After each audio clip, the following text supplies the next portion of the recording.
তো এখানে একটা জিনিস বোঝা গেল, এই স্ক্রুটা যদি বেশি টাইট দিই সেক্ষেত্রে এটা ঘুরাইতে একটু কষ্ট বেশি হয়। এখানে যে গুঁড়াগুলো দেখা যাচ্ছে খুব সূক্ষ্ম গুঁড়া আমার আঙুলের মাথায়, এই গুঁড়াগুলো হচ্ছে আমি একটা জিনিসটাকে টাইট করে দিয়ে তারপরে করছি। আর এগুলা বা এই যে এখানে বড় দানা যেগুলো দেখা যাচ্ছে এগুলো হচ্ছে লুজ অবস্থায়।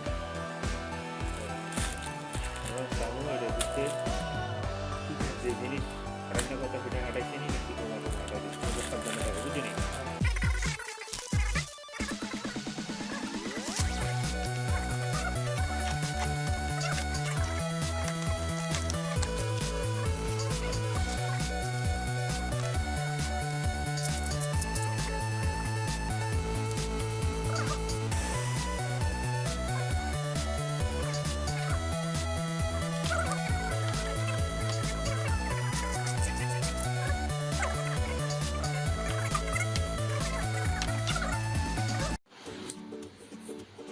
এটা গোলমরিচ গুঁড়া করার যন্ত্র, পিপারমিন্ট।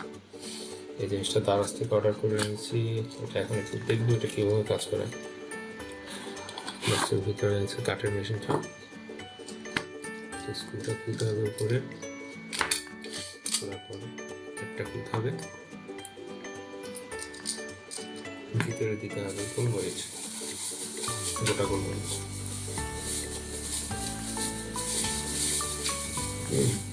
কালো গোটা গোলমরিচ নিয়ে আসছি বাজার থেকে, এগুলো ভিতরে দিচ্ছি।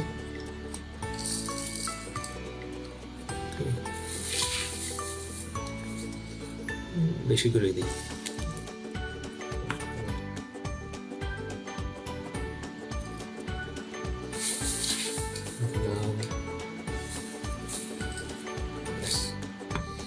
এরপর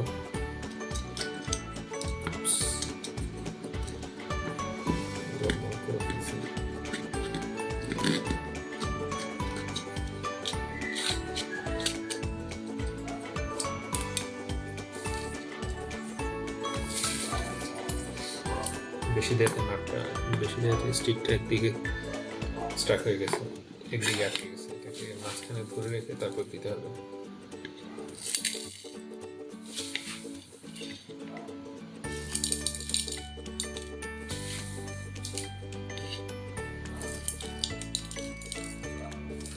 ব্যাস, এবার স্টিকটা ঠিক মাঝ বরাবর আছে। এবার উপর ক্যাপটা আমি পরাই দিলাম, পুরো স্ক্রুটা লাগিয়ে দিই। শেষ।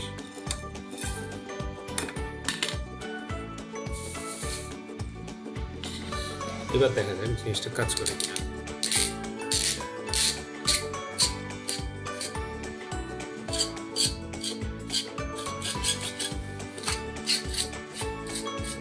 বাহ, সুন্দর।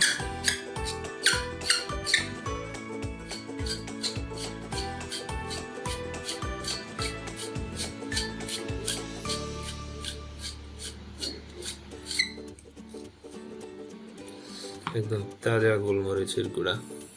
আহা, চমৎকার চমৎকার কাজ করছে। আস্তে জিনিস।